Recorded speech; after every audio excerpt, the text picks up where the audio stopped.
Anambra decides. Those against election trying to destroy Christian faith, says cleric. Welcome to the news, and thank you for tuning in to listen. The bishop said not electing the new governor for the state means they will destroy us and our faith. Now the news in detail. Jonas Benson Okoye, the auxiliary bishop of the Catholic Diocese of Awka, says those opposed to the November 6 governorship election in Anambra were trying to destroy the Christian faith. Speaking on Saturday, the clergyman said he took the position because the alternative to not having an election was to have a constitutional crisis in the Southeast state. Many are trying to frustrate preparations for the election. This is a sign that if we do not vote, they will destroy us and our faith. We cannot get justice or freedom by sitting at home. The only thing to do to save the situation is to come out next Saturday with your permanent voter's card to vote for the right candidate, Mr. Okoye said. He made his views known at the funeral mass for Julius Odinigwe, a member of St. Anthony's Catholic Church, Enugu, in Njikoka, local government area of the state, urging voters from the church and people of Anambra to vote on election day. Mr. Okoye admonished voters to choose a candidate that will save them. Okay, why not allowing people to exercise their civil rights is an offense? I mean, it is not good at all. It is not good. The sit at home order now, it is not the way out. That is just the truth. If the consequences of Anambra people not allowed to vote, this is the consequences. The consequences of now Governor Willie Obiano leaving office and nobody takes over from him.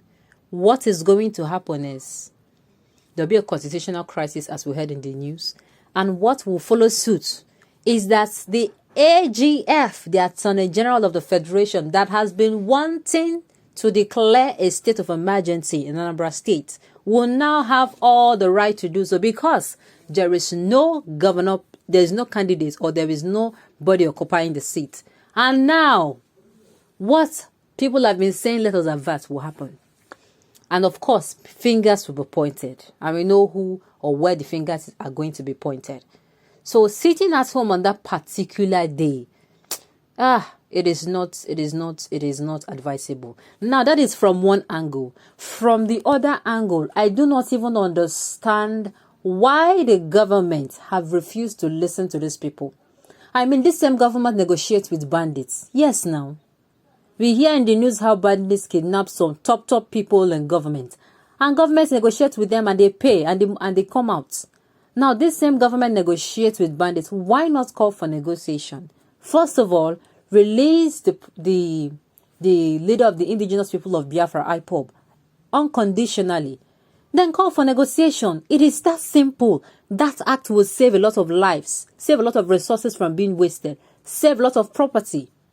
Now, another way to avert the crisis now that is looming around Anambra, I tell you, it is one way. It is the employment of electronic voting and electronic counting of results. I tell you, that one too is like the perfect answer.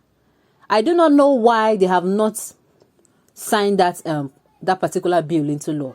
I don't know why they have not deliberated on it, because people will not need to leave their safe zone.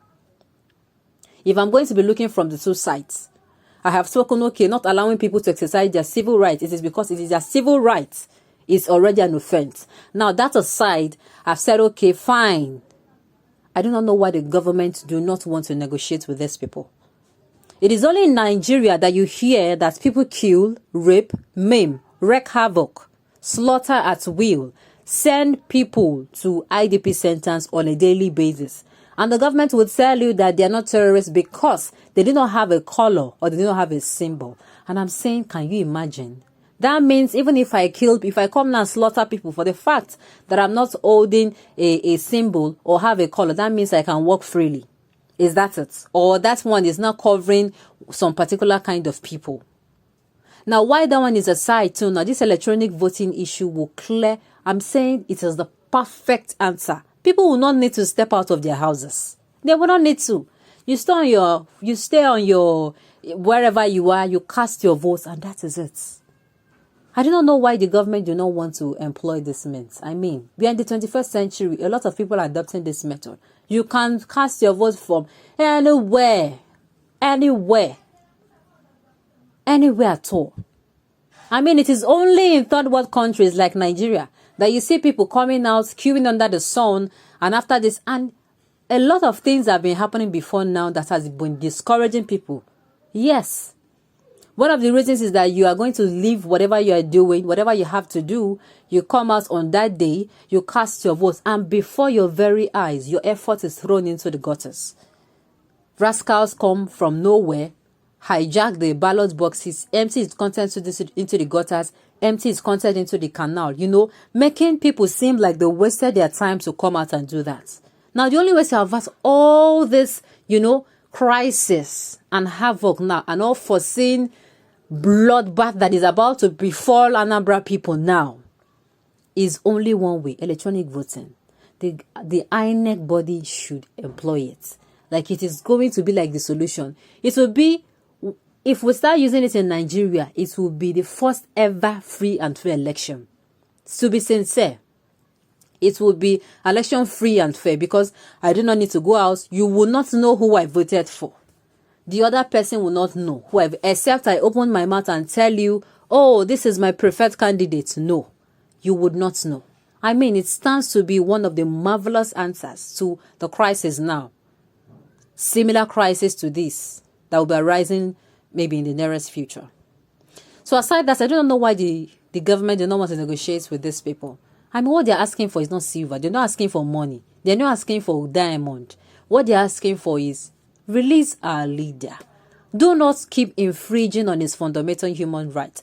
Allow him to be a free man. Then, of course, you can call for dialogue or negotiation. And I tell you, these agitations will die down. The truth is, if the agitations do not die down, a lot of crimes will be committed under these people.